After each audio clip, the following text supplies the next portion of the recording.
It's been almost 37 years to the day that I graduated from UT.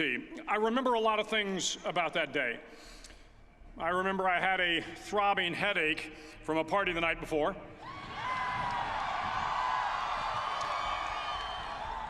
I remember I had a serious girlfriend, who I later married.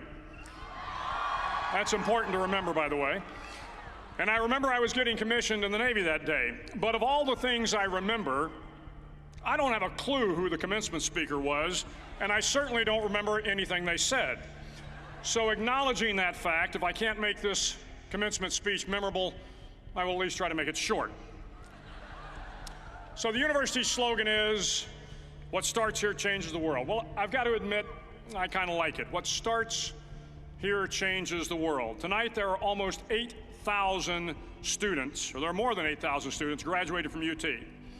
So that great paragon of analytical rigor, Ask.com, says that the average American will meet 10,000 people in their lifetime.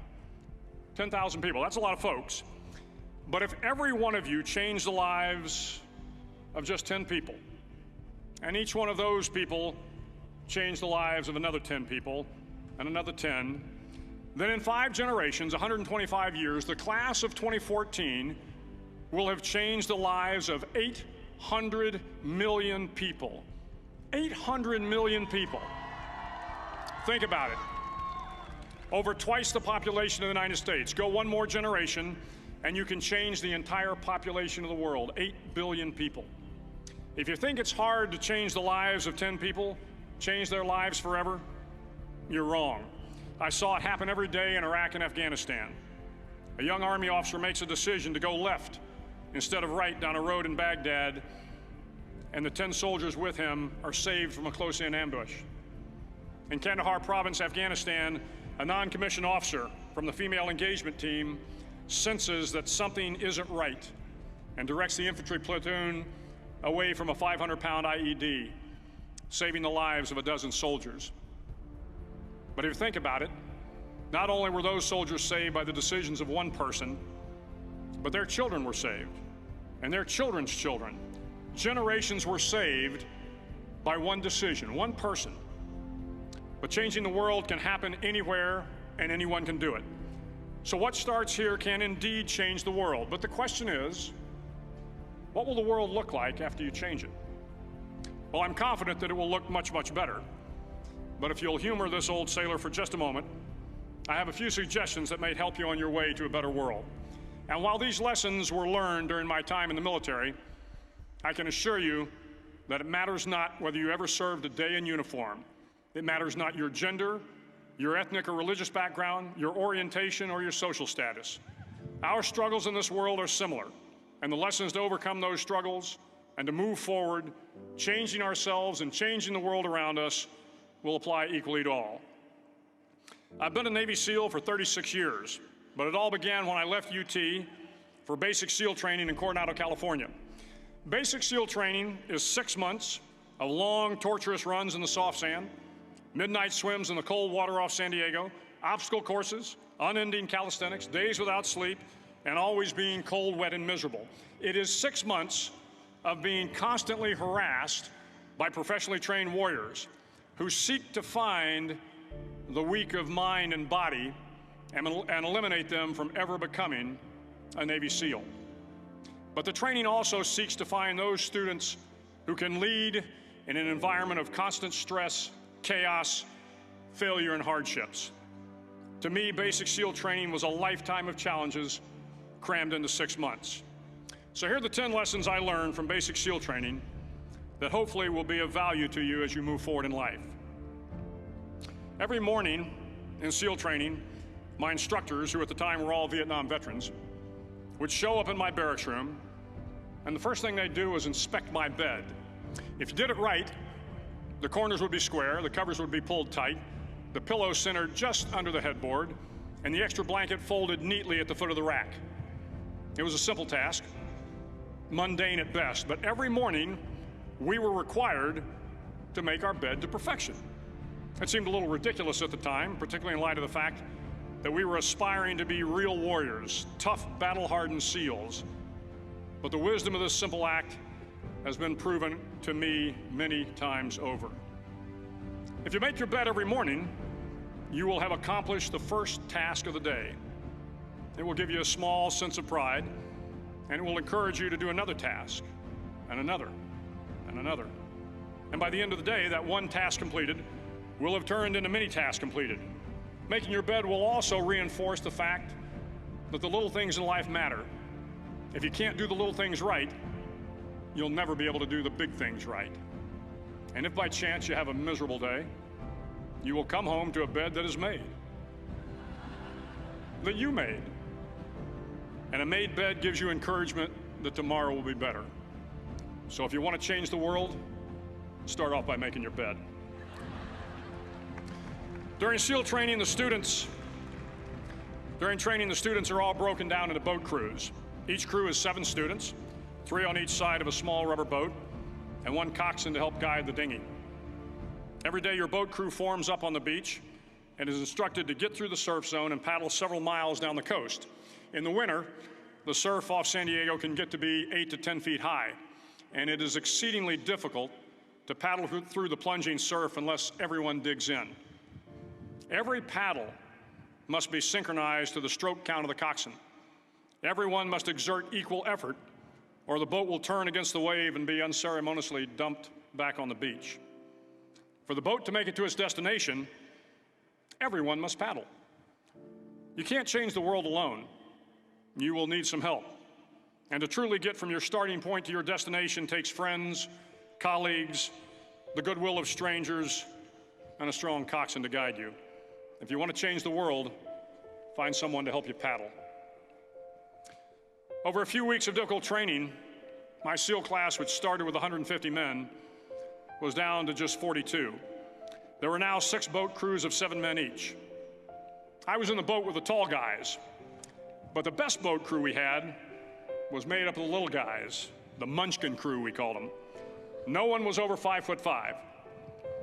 The Munchkin boat crew had 1 American Indian, 1 African American, 1 Polish American, 1 Greek American, 1 Italian American, and 2 tough kids from the Midwest. They out-paddled, outran, and outswam all the other boat crews. The big men in the other boat crews would always make good-natured fun of the tiny little flippers the Munchkins put on their tiny little feet prior to every swim. But somehow these little guys from every corner of the nation and the world always had the last laugh, swimming faster than everyone and reaching the shore long before the rest of us. SEAL training was a great equalizer. Nothing mattered but your will to succeed, not your color, not your ethnic background, not your education, not your social status.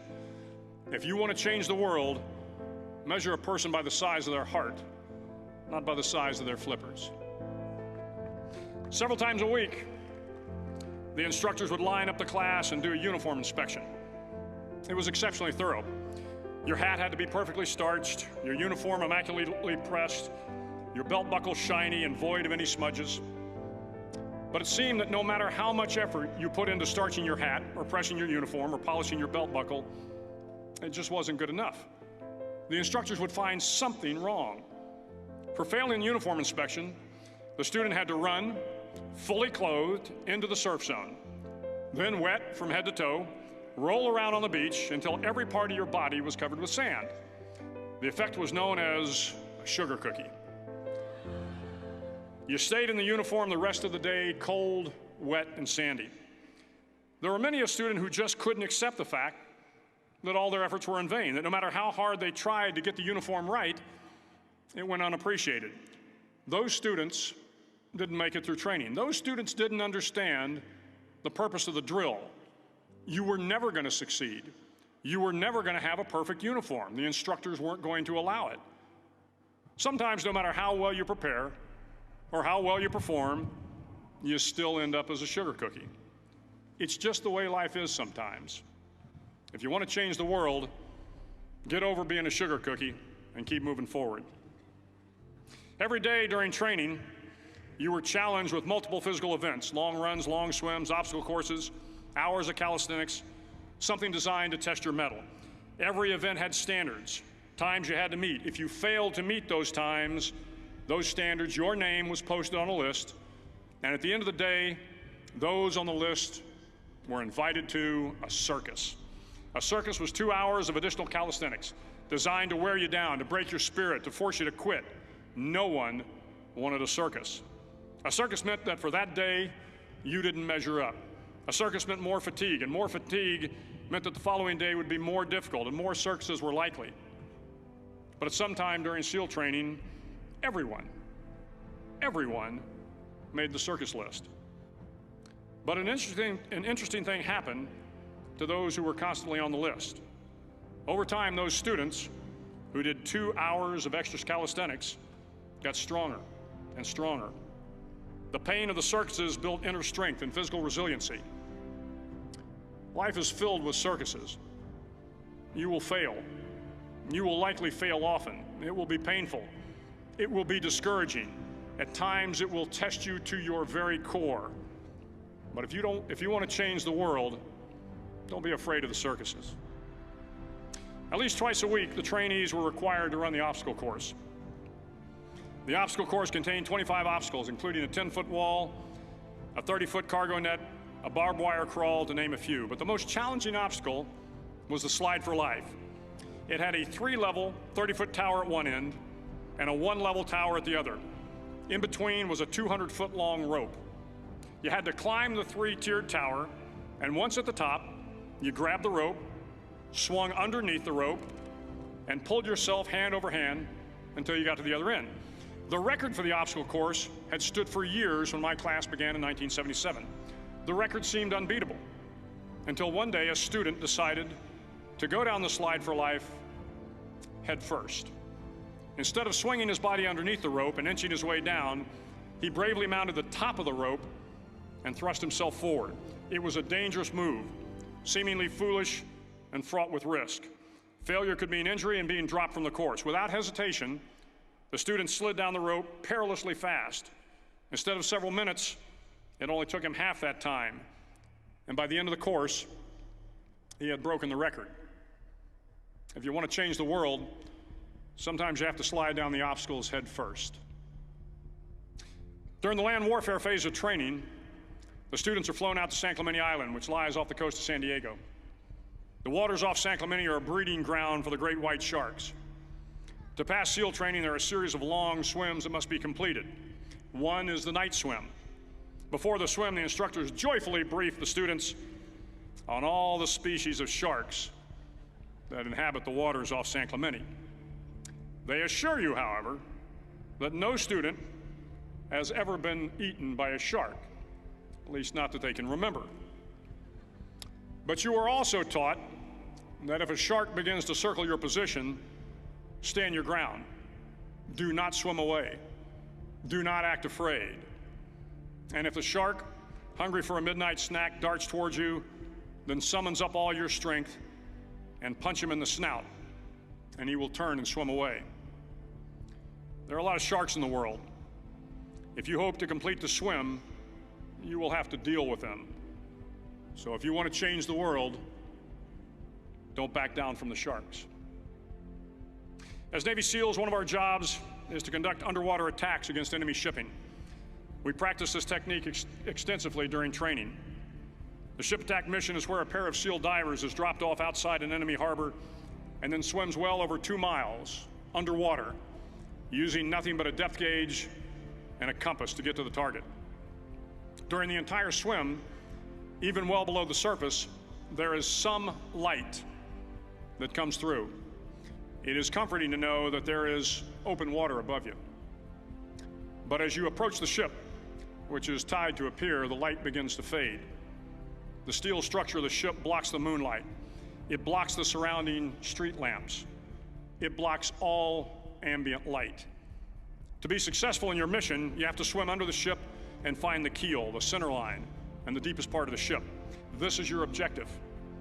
But the keel is also the darkest part of the ship, where you cannot see your hand in front of your face, where the noise from the ship's machinery is deafening, and where it gets to be easily disoriented, and you can fail. Every SEAL knows that under the keel, at that darkest moment of the mission, is a time when you need to be calm, when you must be calm, when you must be composed, when all your tactical skills, your physical power, and your inner strength must be brought to bear. If you want to change the world, you must be your very best in the darkest moments. The 9th week of training is referred to as Hell Week. It is 6 days of no sleep, constant physical and mental harassment, and one special day at the Mud Flats. The Mud Flats are an area between San Diego and Tijuana where the water runs off and creates the Tijuana Sloughs, a swampy patch of terrain where the mud will engulf you. It is on Wednesday of Hell Week that you paddle down to the Mud Flats and spend the next 15 hours trying to survive this freezing cold, the howling wind, and the incessant pressure to quit from the instructors. As the sun began to set that Wednesday evening, my training class, having committed some egregious infraction of the rules, was ordered into the mud. The mud consumed each man till there was nothing visible but our heads. The instructors told us we could leave the mud if only 5 men would quit. Only 5 men, just 5 men, and we could get out of the oppressive cold. Looking around the mud flat, it was apparent that some students were about to give up. It was still over 8 hours till the sun came up. 8 more hours of bone-chilling cold. The chattering teeth and the shivering moans of the trainees were so loud, it was hard to hear anything. And then one voice began to echo through the night. One voice raised in song. The song was terribly out of tune, but sung with great enthusiasm. One voice became 2, and 2 became 3, and before long, everyone in the class was singing. The instructors threatened us with more time in the mud if we kept up the singing, but the singing persisted, and somehow the mud seemed a little warmer, and the wind a little tamer, and the dawn not so far away. If I have learned anything in my time traveling the world, it is the power of hope, the power of one person, a Washington, a Lincoln, King, Mandela, and even a young girl from Pakistan, Malala. One person can change the world by giving people hope. So if you want to change the world, start singing when you're up to your neck in mud. Finally, in SEAL training, there's a bell. A brass bell that hangs in the center of the compound for all the students to see. All you have to do to quit is ring the bell. Ring the bell, and you no longer have to wake up at 5 o'clock. Ring the bell, and you no longer have to be in the freezing cold swims.